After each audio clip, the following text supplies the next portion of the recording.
ওকে, so আমরা second assessment যেটা effective speaking and listening skills শেষ করলাম, তারপর আমরা ইম্প্যাক্টফুল রাইটিং স্কিলস এর নিচে আছে impactful writing skills module assessment.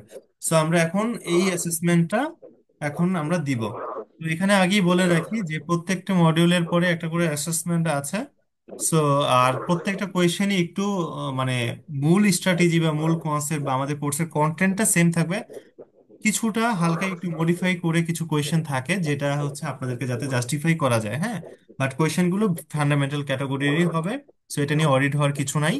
So আমরা এখন দ্বিতীয় অ্যাসেসমেন্টটাতে যাচ্ছি। দেখেন, আমি একবার অ্যাসেসমেন্টে একটু আগে জয়েন করেছিলাম, আবার যেহেতু ব্যাক করেছি বোঝানোর স্বার্থে, আবার যেখান থেকে ব্যাক করছি সেখান থেকে আমি দিতে পারবো। ধরেন কোনো প্রশ্নে আপনি আটকে গেলেন, সেই প্রশ্নটাও আবার একটু লার্নিং করে বা ওপেন সোর্স আছে, সব জায়গা থেকে লার্নিং করে আপনি অ্যাসেসমেন্টটা দিতে পারবেন। সো এবার আসি, দেখেন এখানে 5টা কোয়েশ্চেন মাত্র। সো অনেকগুলোতে আছে 5টা, অনেকগুলোতে 10টা, বেশিরভাগই 5টা। ঠিক আছে। সো আপনারা এগুলো সহজে দিতে পারবেন। দেখেন, which of the following is an interrogative sentence. আমরা ছোটবেলায় পড়েছি 5টা, মানে 5 ক্যাটাগরিজ অফ সেন্টেন্স।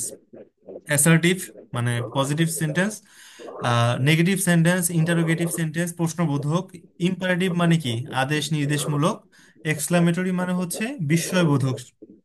তো এখানে ইন্টারোগেটিভ সেন্টেন্স কোনটা?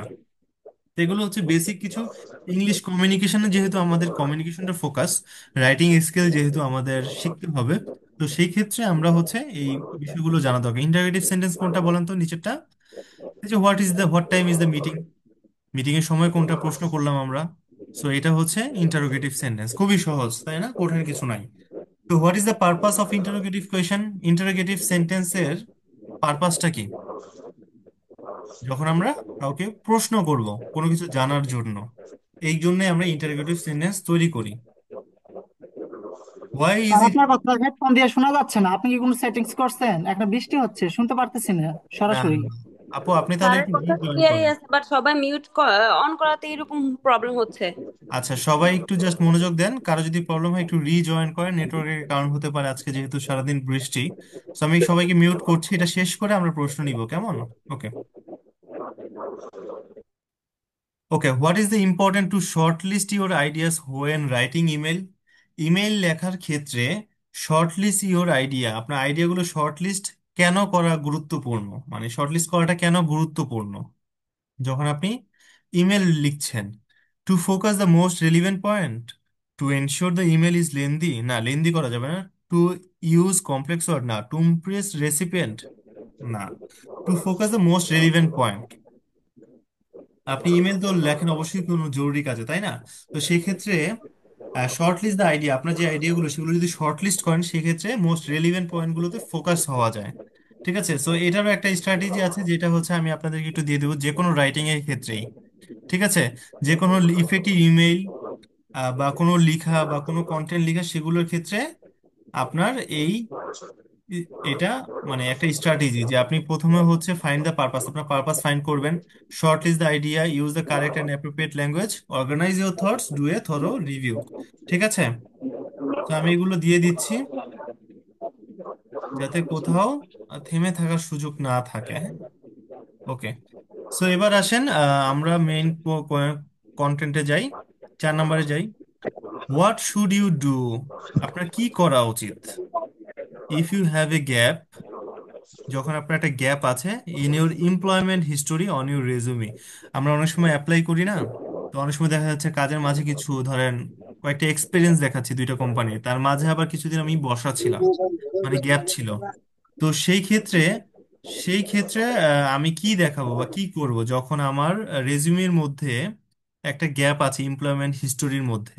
তখন কি করবো? Adjust dates to hide the gap, adjust করে দিব, নাকি এক্সপ্লেন দ্য গ্যাপ পজিটিভলি বলে দিব, fill the gap with irrelevant activities, না ইগনোর দ্য গ্যাপ, না এক্সপ্লেন দ্য গ্যাপ পজিটিভলি, আপনি পজিটিভলি গ্যাপটাকে এক্সপ্লেন করে দিবেন, হ্যাঁ।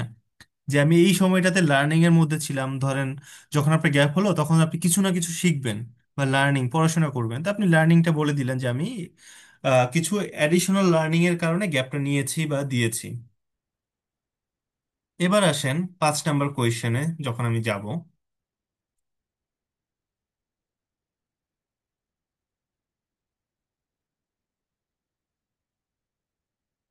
আচ্ছা, একটু নেটওয়ার্ক ইস্যু হচ্ছে হয়তো। ওকে, সো এবার আসি, হোয়াট ইজ দ্য আচ্ছা বেস্ট প্র্যাকটিস ভাইয়া, ফর একটা লিসেনিং ইউর কোশ্চেন ছিল। ইমেল? হোয়াট ইজ দ্য, একটু পরে নিচ্ছি ভাইয়া কোয়েশ্চেন, হ্যাঁ, what is the best practice for your, for listing your email ID on your resume? Resume. তো আপনি যখন সিভির মধ্যে আপনি ইমেল আইডি গুলো দিবেন, তখন আপনার বেস্ট প্র্যাকটিসটা কেমন হওয়া উচিত? Provide a friends email for contact, ফ্রেন্ডের ইমেল আইডি দিবেন না। Use a nickname based email, nickname based email দিবেন না। Display professional email ID, right. আপনি যখন কোথাও সিভি মানে পাঠাবেন, কোথাও জবের জন্য অ্যাপ্লাই করবেন, চেষ্টা করবেন একটা প্রফেশনাল ইমেল আইডি দেওয়া। অনেক সময় আমরা কিছু ক্যাজুয়াল ইমেল আইডি থাকে, হ্যাঁ, যেমন ধরেন বেস্ট বয়, হ্যাঁ, বা বেস্ট এইটা, বা কোনো একটা সুন্দর একটা কিছু বলে ওই নাম দেওয়া, ওরকম একটা ইমেল আইডি। বাট সবচেয়ে সুন্দর হচ্ছে আপনার নাম এবং @gmail.com সুন্দরভাবে দিয়ে দেওয়া, যাতে সেটা প্রফেশনাল মনে হয়। সো প্রফেশনাল ইমেল আইডি আমরা ইউজ করি। Finish the attempt. তো এখানে দেখেন আবার সাবমিট অল অ্যান্ড ফিনিশ, আপনাকে সাবমিট অল অ্যান্ড ফিনিশ করতে বলা হয়েছে। দেখেন পাঁচটাই উত্তর হয়ে গেছে। সো এগুলো সবই ফান্ডামেন্টাল ক্যাটাগরির কোয়েশ্চেন। সো তারপর আমি এই প্যাটার্নগুলো, এই স্যাম্পল কোয়েশ্চেনগুলো আপনাদেরকে আমি একটু পরেই দিয়ে দিব। ঠিক আছে, সো আপনারা এইভাবে কমপ্লিট করে ফেলবেন। সো এবার ভাইয়া আপনারা একটু প্রশ্নগুলো বলতে পারেন, হ্যাঁ। আসসালামু